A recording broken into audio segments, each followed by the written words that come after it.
4084 or 420-TALK. Always good to see you, Dr. Lindsey. Thanks for being here. Want to talk about sleep disorders. And it's something that affects us a lot, is how we sleep at night. So what are some of the most common disorders that you may see in people? Well, 50 to 70 million people, adults in the United States, will have some type of sleep disturbance, and most common is insomnia. 10% of adults will have insomnia.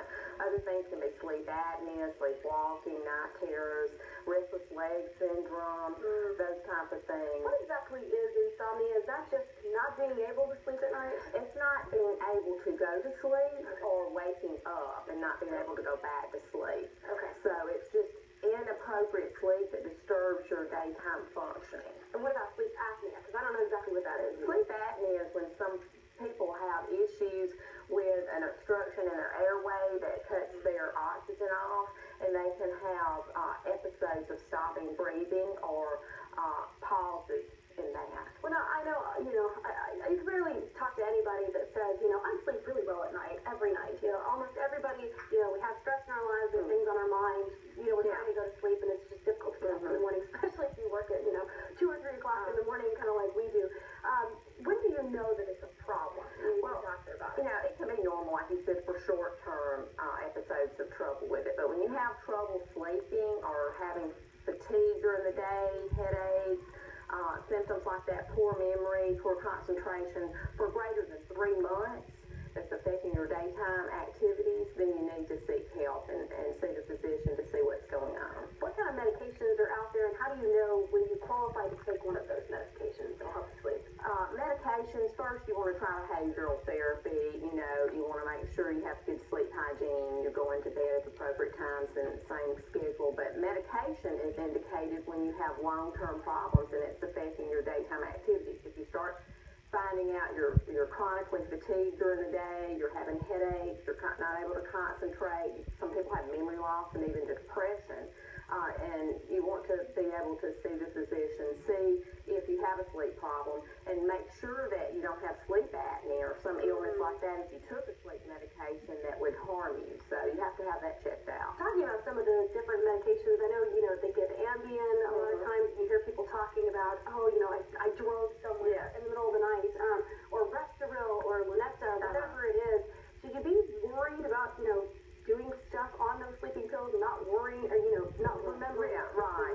Well, they're only meant to be temporary anyway, to kind of reset your clock, internal clock mechanism. But yes, people can have those amnesic type side effects, especially with those non-benzodiazepines like Ambien and Lunesta.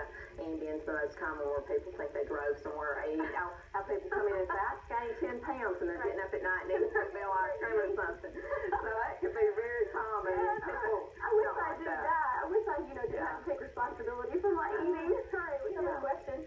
You're on with Dr. Lindsey. You have a question for her? Yes. Go ahead. My daughter is 11 years old. She has sleep apnea. I was wondering, should I take her to the doctor? Absolutely. That's a great question. Sometimes we forget about children having sleep problems, and they can have apnea. And the most common reason they would have that at that age would be their tonsils or adenoids being so large that it would obstruct their sleep. That can affect their growth factor. Their growth, they can be stunted, have a stunted growth, and also they can have poor concentration at school and their grades fall. So definitely take them in to see their physician or ENT to get their airway evaluated. Absolutely. We've got another question. You're on with Dr. Lindsey. Is there a health question for her? Hello. Hi. Yes, go ahead. Yes, I have problems sometimes. I could go to sleep, and it just seems like something just get on top of me and just hold me down, and it's very heavy.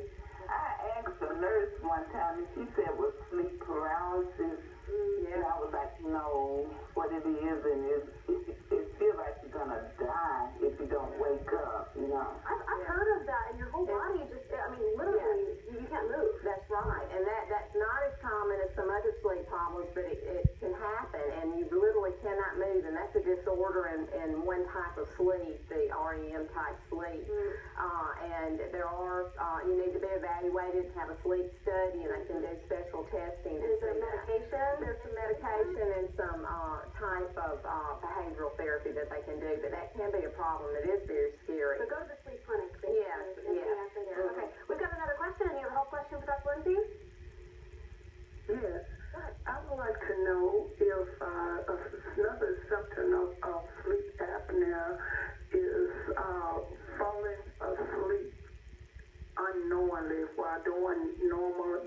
activities, I just fall asleep sometime and then I'll wake back up and continue my activity, and I don't know what's causing that. Can you help me? What kind of activities are you talking about?